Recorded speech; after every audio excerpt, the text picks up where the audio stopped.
भाई इतने मॉडर्न ज़माने में रहे हो यार, देश इतना आगे बढ़ गया है, आदमी पढ़े लिखे भी हो गए हैं, लेकिन फिर भी यार जात पात के नाम पे ये क्या सुनने को मिल रहा है बार बार। अब हिंदू मुसलमान का तो जाने दो भाई, हिंदू हिंदू आपस में जात पात को लेकर लड़ाई कर बैठते हैं। आए दिन हम अखबारों में, यूट्यूब चैनल में, शॉर्ट वीडियो में देखते रहते हैं कि भाई एक केटीडी के आदमी दूसरे केटीडी के आदमी को मंदिर तक आने नहीं देता है। बताओ भाई, यहाँ तक कि घोड़ा में बैठकर शादी करने के जो जाता है दूल्हा बनकर, उसमें भी पाबंदी बन कर रखा है।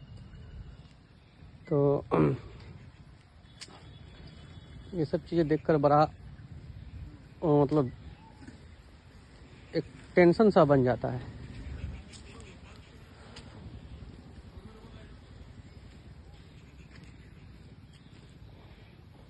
और मतलब सोचने पे मजबूर हो जाता हूँ कि बस भाई इस टाइम में भी आदमी कैसे कैसे साले रह रहा है हमारे देश में कि एक हिंदू होकर दूसरे हिंदू को मंदिर आने नहीं देता है। कहता है कि मंदिर आने से मंदिर अछूत हो जाएगा। बताओ भाई बड़ा हंसी भी आता है इन लोगों के ऐसे सोचने वाले इंसानों के बारे में सोचकर कि भाई किस तरह का इन लोगों का दिमाग काम करता है। भाई अगर ईश्वर को अलग बनाना होता तो ऊपर से ही बना कर भेजता। किसी को 2 हाथ देता तो ज़्यादा उससे अगर बड़ा जात का होता ईश्वर की नज़र में तो 3 हाथ बना कर भेजता, 3 आंखें बना कर भेजता। मतलब मैं ऐसे लोगों के अकॉर्डिंग कह रहा हूँ जो दूसरे को अपने से छोटा समझता है। ईश्वर तो सबको बराबर बना कर भेजता है नीचे।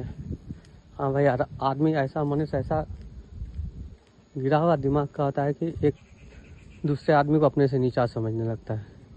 भाई इतना मानकर चलो, ऊंचा इंसान वो है जो अच्छा कर्म करता है। ईश्वर को जात से कोई मतलब नहीं। ये जात तो तुम यहाँ पे बांट रहे हो अपना धंधा चलाने के लिए, जो भी हो, या क्या बोले कि धर्म का सही जानकारी जिस बंदा को नहीं होता, जिस आदमी को नहीं होता है, वही इस तरह का काम करता है। हिंदू ग्रंथ जो अच्छे ग्रंथ है उसमें मुझे कहीं पे भी दिखा दो कि आदमी को तुम जात में बांटकर उसके साथ ऐसा बिहेव करो जैसा कि जानवरों के साथ किया जाता है। कहीं पे भी मुझे दिखा दो भाई। तो ये गलत चीज़ है। ठीक है, सभी मनुष्य एक जैसा है, सेम है।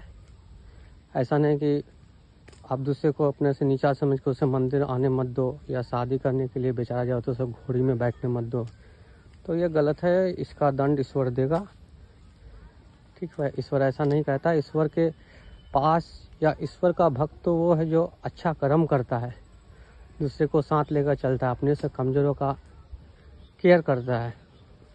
ईश्वर ऐसे इंसानों को पसंद करता है। इतने भाई जात पात के नाम पे दूसरे को परेशान करो, ईश्वर तो भाई इससे आपसे नाराज़ ही हो सकता है और आपको दंड तो देगा, उसमें कोई शक नहीं। तो ऐसा काम मत करो। धर्म की जो सही किताब है उसको पढ़ो, ऋग्वेद का 4 खंड को पढ़ो, समझो पहले कि धर्म क्या कहता है। धर्म कभी भी आपस में बंटने के लिए नहीं कहता है। ठीक है।